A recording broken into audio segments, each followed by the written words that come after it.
She folded the letter with slow, deliberate hands and held it against her chest. For a long moment, Amelia didn't move. The past had always been a silent shadow behind her, a weight she carried with grace, but rarely acknowledged aloud. But now here it was, in ink and paper, asking not for redemption, but for witness. Austin stayed nearby, saying nothing, but she felt his presence like an anchor, steady, patient, loving. After a while, she looked up at him, the sunlight softening the edges of her eyes. "Will you come with me to St. Teresa's?" he asked gently. She nodded. "I don't know if I'll speak to her. I don't know if I can, but I think I need to see." "Then I'll drive," he said without hesitation, "and I'll be right there, as long as you need me." She gave him a faint smile. "I always do." August 10th, St. Teresa's Chaplet was a quiet place, nestled at the edge of Eldridge, where ivy curled over the stone walls and wind whispered through the old trees. The stained glass windows caught the light like broken jewels. Few birds called from the eaves, and the smell of incense still clung to the wood of the pews inside. Amelia stepped out of the car slowly, her palms slightly damp, her breath measured. Austin stayed a few steps behind, letting her lead. They walked up the chapel path together, gravel crunching beneath their feet. From a distance, they saw a woman sitting near the garden at the back, gray hair pinned loosely, hands clasped in her lap. Her face was older, worn by years, but the resemblance was undeniable. Amelia stopped. Her pulse echoed in her ears. "That's her." The woman looked up as if she had felt it too. Their eyes met. She didn't rise, didn't wave. She simply waited. "You don't have to go," Austin whispered behind her. "I know," Amelia replied, "but I want to." She took a step forward, then another. And then she walked. Each footfall was heavy with memory. The nights she'd cried alone, the years she felt abandoned, the part of her that once longed for a mother's embrace, then buried that longing deep. When she reached the bench, she stood for a moment. The woman, her mother, looked up at her, eyes damp but not pleading.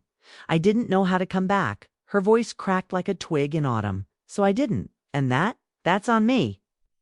Amelia looked at her, arms folded tight across her ribs, guarding her heart. "You left me." "I did," her mother admitted, "and I hate myself for it. Every day." A long silence stretched between them, the kind that only truth could sit in. Finally, Amelia said, "You don't get to rewrite the past." Her mother nodded. "I'm not trying to. I just ... I wanted you to know that someone still loved you, even from afar." Tears welled up in Amelia's eyes. She blinked them back. "I loved you," her mother whispered. "I just ... wasn't strong enough to show it." Amelia's throat tightened. For a moment, all she could do was stare at this woman, this stranger who had once been her world. Then, softly, almost inaudibly, Amelia said, "I'm still angry. You have every right to be. And I don't know what I'm supposed to do with this." Her mother didn't answer. She only nodded again, her hands shaking in her lap. But something inside Amelia cracked open. Not forgiveness, not yet, but space. Space for what might come next. "I don't know either," she added, her voice low. "But ... maybe we start by not pretending anymore." Her mother looked up, hopeful. Can I call you sometime?" Amelia hesitated. Then slowly she reached into her bag, pulled out a small notebook, and tore out a single page. "My number," she said, setting it on the bench. "No promises. No declarations. Just a door cracked open." Then she turned and walked back toward Austin. He stood as she approached, his eyes meeting hers. "You okay?" he asked. "No," she said honestly, "but I think I will be." And as they walked away from the chapel, the afternoon sun catching the gold in her hair, Amelia reached for his hand. He took it without a word. Behind them, her mother stayed on the bench, hands cradling that small torn paper like a relic. Hope, fragile but alive. That night in Silver Creek, Amelia sat on the porch with Noah asleep in her arms. Austin came out, coffee in hand, and kissed the top of her head. She looked up at him. Do you think people like us, can really break the cycle? Austin smiled gently. You already did. She looked down at Noah's tiny face, peaceful in slumber. Then I'll keep breaking it, she said. Every day. And in the hush of that twilight, with fireflies dancing across the yard and the stars beginning to blink awake, Amelia finally let herself believe that healing wasn't always loud. Sometimes it was a whisper. Sometimes it was the decision to love better than you were loved. And that was enough. Austin sat beside her, one arm draped gently across the back of her chair. The air around them was warm, thick with the smell of earth and the hum of quiet life. Noah gave a soft sigh in his sleep, tiny fingers curling over Amelia's dress. You did something brave today, Austin said after a moment. His voice was low, reverent. Most people run from wounds like that. But you walked toward it. Amelia didn't look at him right away. Her eyes were on the horizon, where the sky melted into hues of copper and lavender. I didn't feel brave. I felt like I was walking into fire. He touched her hair, brushing a wind-blown strand behind her ear. But you didn't burn. She finally met his gaze. I thought if I saw her, the ache would vanish. Like the mystery was the only thing keeping it alive. But it's still there. Just ... Different now. Sharper, quieter.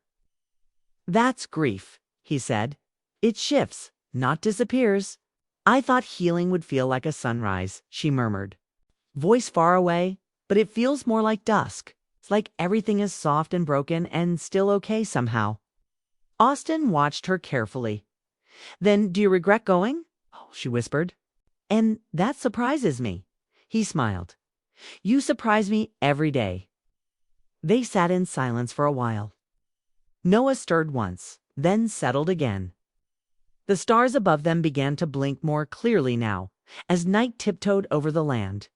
Eventually, Amelia said, I want to write to her. Not for her, for me.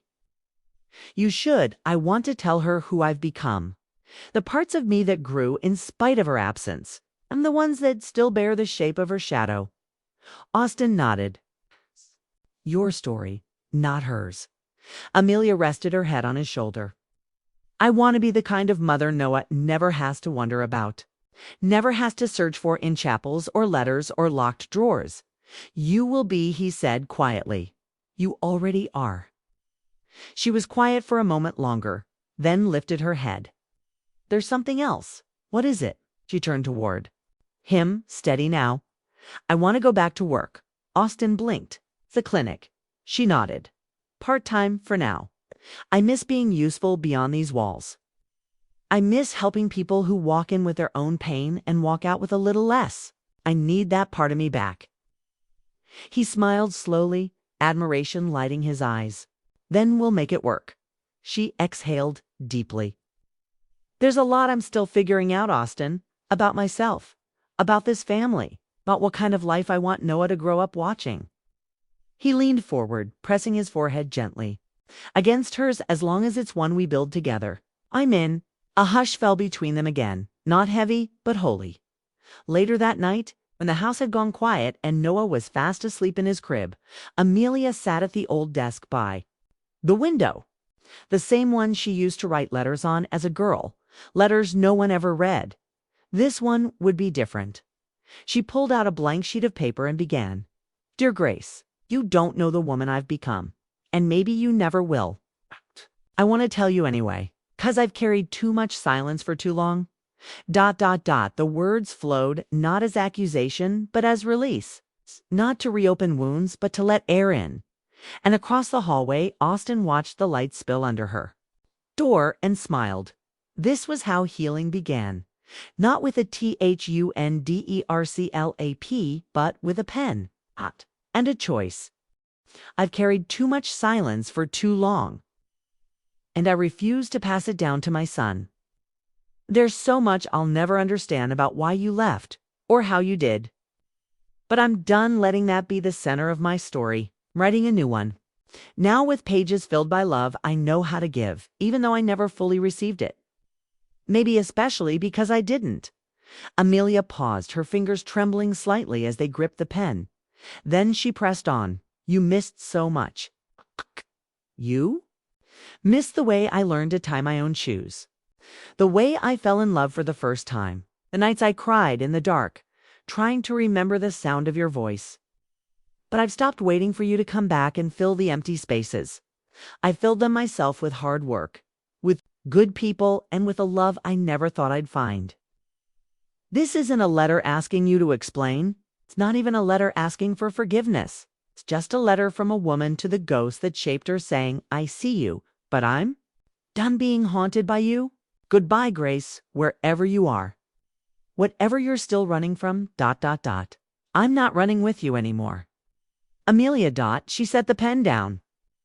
And for the first time in years, her hands didn't feel heavy. The next morning, Amelia stood at the mailbox in her robe, the letter sealed in a pale cream envelope. She didn't address it.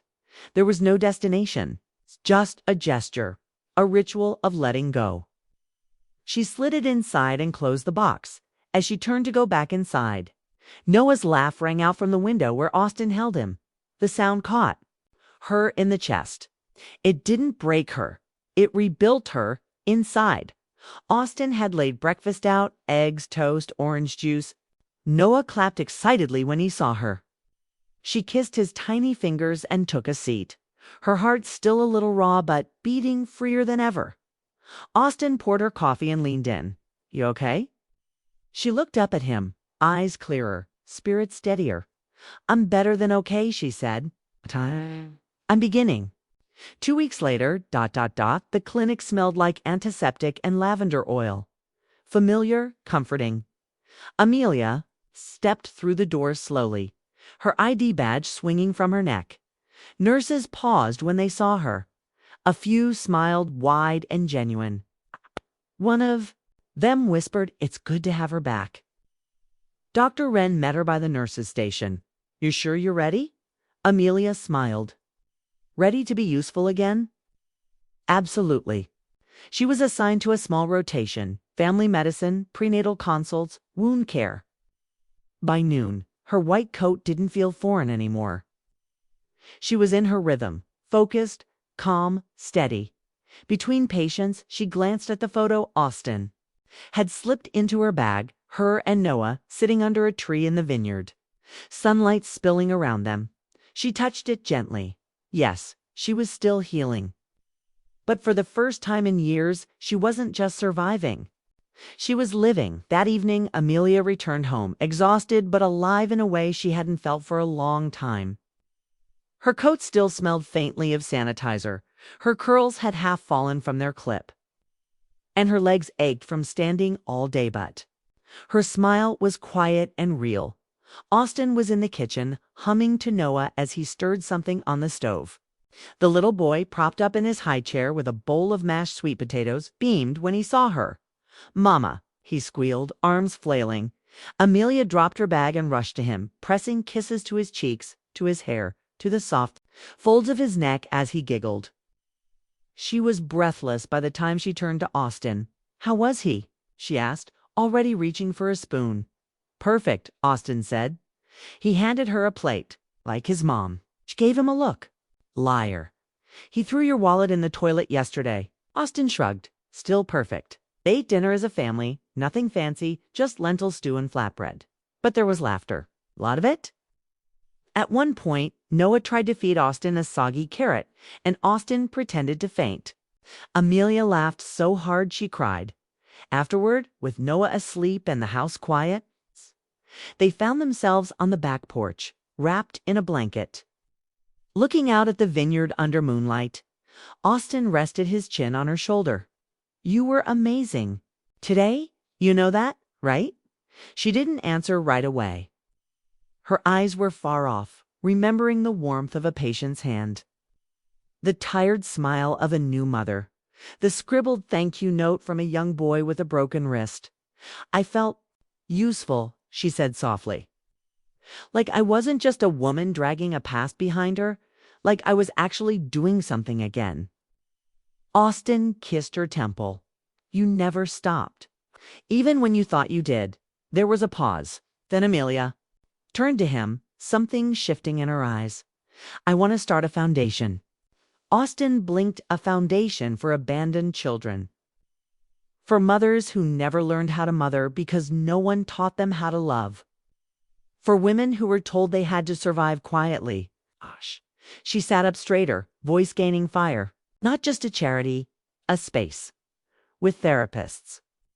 With career coaching. With a daycare and books and music. A place that tells them, you are allowed to begin again. Austen looked at her, pride and wonder welling in his chest. Then, let's build it, he said simply, from the ground up. 3 months later, a banner fluttered in the wind.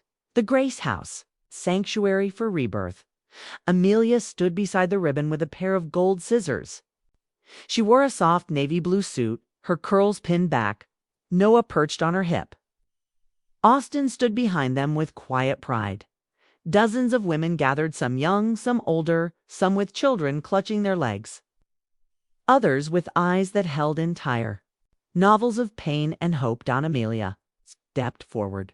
She didn't have a long speech, just a voice full of certainty. I built this place because I needed it once, and because I believe in what happens when women stop hiding and start healing. Grace didn't save me. I saved myself. But now I get to give that saving back. She cut the ribbon. The doors opened. And with it, the first chapter of something. Not just new but transformative.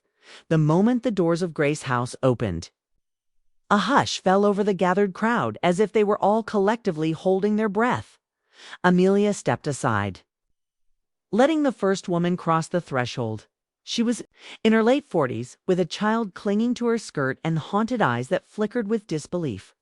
Behind her, a teenager with shaved hair and a backpack paused at the doorway, her chin trembling even as she squared her shoulders. Austen took Noah and stood back, letting Amelia walk in with them, her hand brushing theirs gently as they passed. The light inside was warm, honey-hued walls, soft furniture, the scent of lavender in the air. But more than that, it felt safe. There was a room labeled, the Library of New Beginnings. Another, the Healing Garden. And tucked in the corner, painted in delicate script above a quiet, sunlit room, Grace's room. Amelia's breath hitched when she saw it. She hadn't expected the letter to arrive, but it had. That morning, delivered in a worn envelope with no return address, the writing familiar in its restraint. She hadn't opened it. Not yet. Now, lone in the room named after the woman who raised her and broke her. She sat quietly, the letter trembling in her hands. She could still hear Grace's voice sometimes, still feel the echo of cold mornings and stricter nights. But also the moments few and fragile where Grace braided her hair without saying a word, or left her a bowl of soup on the stairs. She opened the letter. Amelia, I won't ask forgiveness, but I want you to know I watched you grow, and I feared your light. I didn't know how to hold it without burning. I confused discipline with love, silence with protection. You deserved better. You always did. If this ever reaches you, I hope you're living loud. I hope you found someone who looks at you like the world's luckiest man. And I hope one day you'll forgive the brokenness in me that couldn't love you the way I should have. Grace tears slid down Amelia's face, silent, unhurried. She folded the letter, not with rage, not with relief, just a quiet understanding that healing didn't always mean closure. Sometimes it meant letting a wound breathe without picking at it anymore.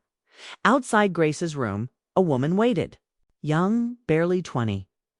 Hollow-eyed. Amelia stepped out and smiled at her gently. Come in, she said. The girl blinked. Is this where the pain stops? Amelia shook her head softly. No, but it's where you stop carrying it alone. And with that, the door closed behind them. Months passed. Grace House flourished. Women came and left. Some stayed longer. Some relapsed. Some returned stronger. Amelia was there through it all, running night therapy circles, tucking Noah into nap rooms, writing grants by candlelight, and walking through the vineyard with Austin when her heart felt heavy. On their third wedding anniversary, Austin surprised her with a wooden sign at the front entrance, hand-carved in simple letters, "You are not what hurt you. You are what you choose to build." Amelia Quinhart, she laughed, teared up, and kissed him under the stars. And as fireflies danced around the vineyard and music played softly from the porch, she whispered into his ear, "We built something, Austin, and it's beautiful." 6 months later, there was a new girl at Grace House. 17. Barely. She refused to give her name, spoke in fragments, jumped at every knock, but she never missed a single therapy circle. She sat, arms folded, hoodie pulled over her face butt. Her eyes watched everything. Amelia noticed her first in the garden. She wasn't planting. She was just sitting dirt on her knees, staring at a pot with no seed. "Do you want something to grow?" Amelia asked, crouching beside her. The girl shrugged. "Don't think anything grows in me anymore." Amelia didn't press. She reached for the packet of basil seeds in her apron and poured a few into the girl's palm. "Try anyway," she said. The girl looked at her, eyes uncertain. Then, slowly, she pressed one seed into the soil. 2 weeks later, Amelia found her in the kitchen, stirring soup for the house. She said nothing. Neither did Amelia. But the girl set 2 bowls instead of 1. They ate together in silence. Later that night, Amelia found a sticky note outside her office door. It read simply, "My name is Milla." Meanwhile, Austin had been quietly working on something. No press, no big announcements. He bought the old medical center down the road. It's the same one that had closed years ago, leaving a healthcare gap in the community. Now, walls were being rebuilt, volunteers trained. A women-focused clinic tied to Grace House. It would be called Haven. At dinner one evening, Austin watched as Amelia read Mila's new poem aloud to the other girls. Her voice cracked at one line. "I don't remember softness, but I know it. Must have existed once because I see it in her eyes and I'm starting to feel it in mine." When the room applauded, Mila didn't hide her face this time. She looked straight at Amelia and smiled, a real one. Later that night, when Austin and Amelia lay on the porch swing, her head on his chest, she whispered, "This isn't just healing, is it?" Austin looked up at the stars. "No, this is resurrection." Years later, Noah, now 10, walked beside his mother through the halls of Grace House, holding a clipboard. It was "Take your kid to work, Even, though he spent half his life here already." They passed portraits on the wall, not just of donors or founders, but of women. Some smiling, some mid-laugh, some holding babies, some painting murals. Each one had a name underneath, some real, some chosen. Mila's was there too. She now ran the art therapy program. As they stepped outside, Amelia paused at the entrance, sign still carved, still weathered. "You are not what hurt you. You are what you choose to build." She closed her eyes, breathing in lavender and sunlight. Then Noah tugged her sleeve. "Mom, He pointed to the empty lot across the road. "That land? Can we build a school there one day for the kids whose moms live here?" Amelia looked at him, and for the first time in years, she felt tears sting not from grief, but from hope too big to hold. She smiled. "Yes, love, we absolutely can." 10 years later, the school across the street was no longer a plan drawn in crayon. It stood tall, now sunlight bouncing off large windows, vines climbing the walls, and laughter spilling through open doors. It was called the Seedling Academy. Noah, now 20, leaned on the railing of the rooftop garden. Below, students ran across the playground, most of them children of women who had once called Grace House home. He carried his mother's fire in his bones and his father's steadiness in his gaze. But his vision, That was all his own. Amelia stepped beside him, silver strands beginning to soften her curls. "You're nervous," she said with a smile. "I'm speaking in front of 300 people, Mom." He gave her a sideways look. "Not all of us grew up giving TED Talks in our sleep." She laughed. "You were giving speeches to the trees when you were 5. You'll be fine." He looked back at the courtyard. "It's just this matters. This story. What you and Dad built." Amelia's eyes softened. "No, sweetheart," she said gently. "What we've built, all of us, even the broken pieces." Inside the auditorium, chairs filled quickly. Former residents of Grace House, current students, donors, local leaders, young mothers with wide eyes and calloused hands. At the front of the stage stood a banner. "Legacy of Healing." From one seed Noah walked to the podium. His heart pounded, but when he looked up, his eyes found two faces in the crowd. Austin.com, arms folded. His subtle nod that always meant, "You've got this," and Milla seated beside a teenage girl she'd brought to Grace House just 3 months ago. The girl smiled shyly at Noah. He began. "I was born into healing, not into perfection. Not into wealth. Not even into safety at first, but into the story of people who believed that what is broken can be rebuilt, not erased, not hidden. Rebuilt. This place, Grace House, was never just about shelter. It was about giving women and their children the power to write new stories. And I stand here today not because my parents had a plan, but because they had hope.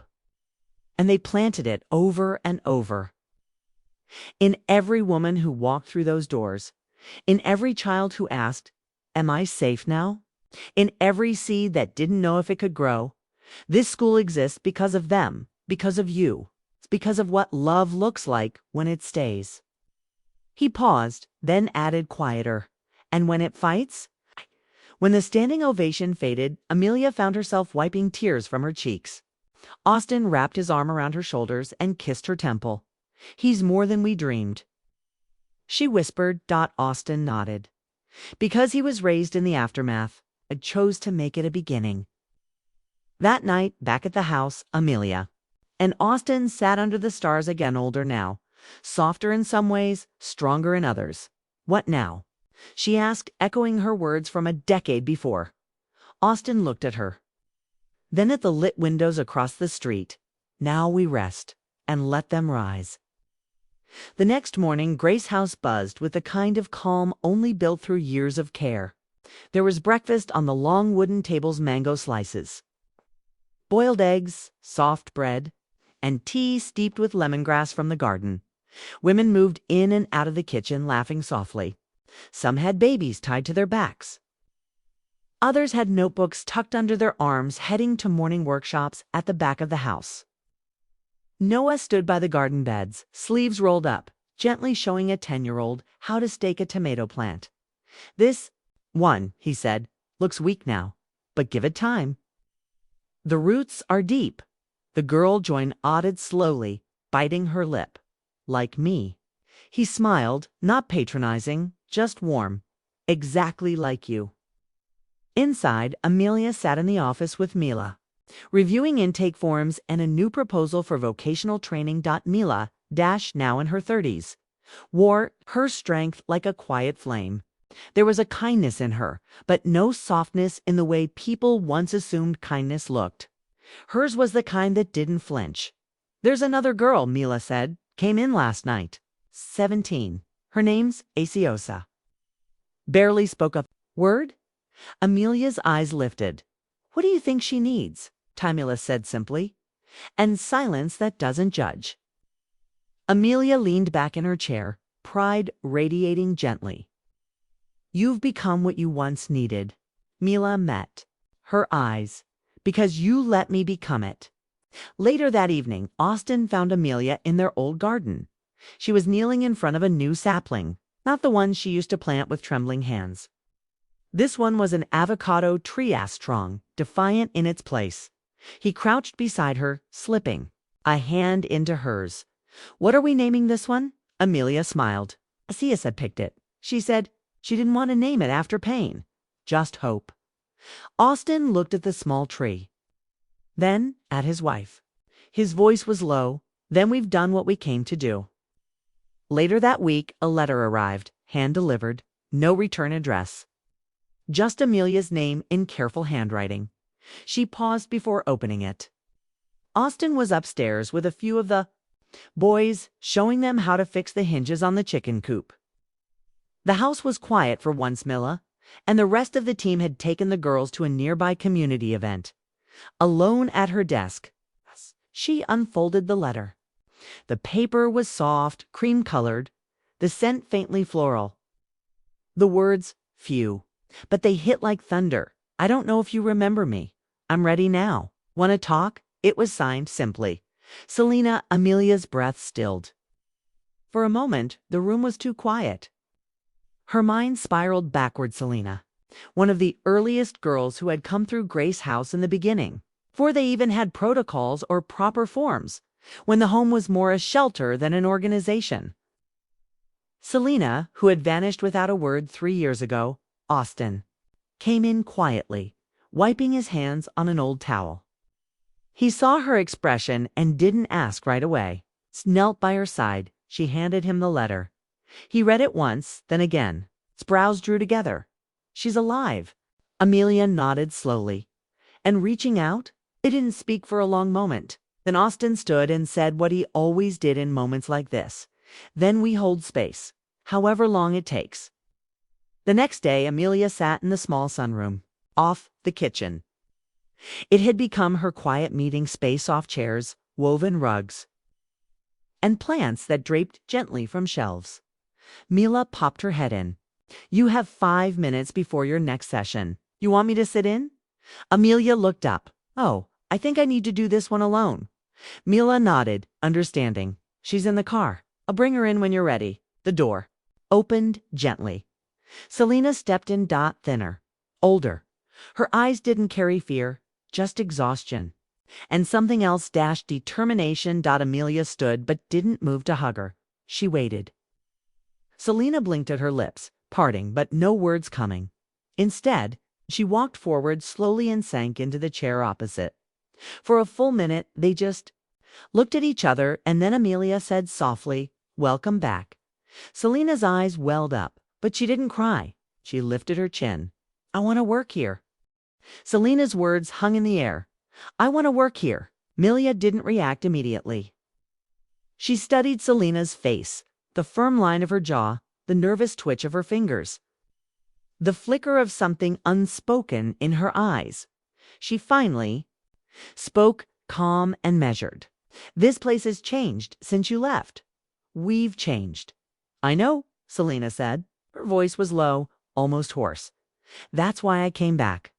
Not to return to the girl I was, but to become the woman I should have been." Amelia leaned back slightly, folding her hands in her lap. "Why now?" Selena took a breath. "Because I saw the news story about Grace House reopening the East Annex. 'Cause I've been working in shelters in Macomb for 2 years, helping women who've been trafficked, because I know what it feels like to disappear, and I don't want anyone else to feel that alone." Silence again. Outside the window, birds flitted through the mango tree, their wings casting momentary shadows on the tiled floor. Amelia nodded slowly. "If you're serious, there's a process. Mila will handle your interviews. You'll train like everyone, else you won't get special treatment." "I'm not asking for special treatment." Selena's voice cracked slightly. "I just want a chance to give what I didn't know how to give before."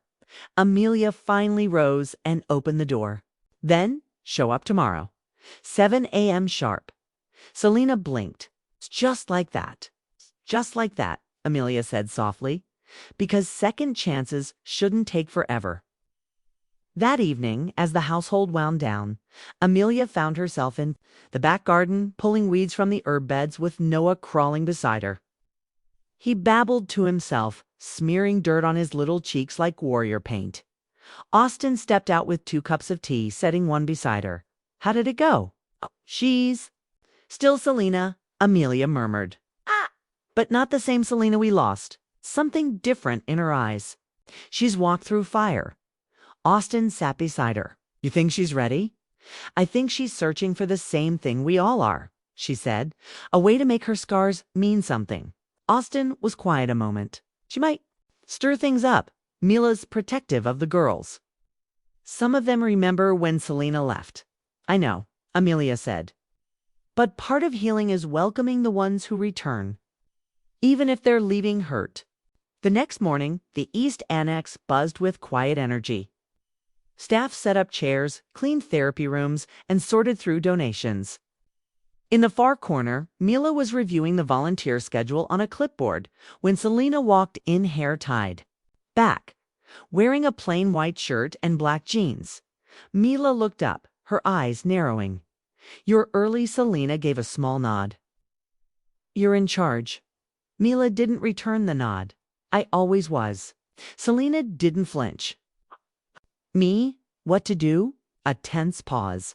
The air between them was thick with memory. Finally, Mila handed her the clipboard. You're on intake sorting. Start with the file room. Don't break anything. Selena smirked faintly. Hello, promises. Hours later, Amelia passed by the annex again. She saw Selena on the floor, organizing case files, sleeves rolled up, sweat on her brow.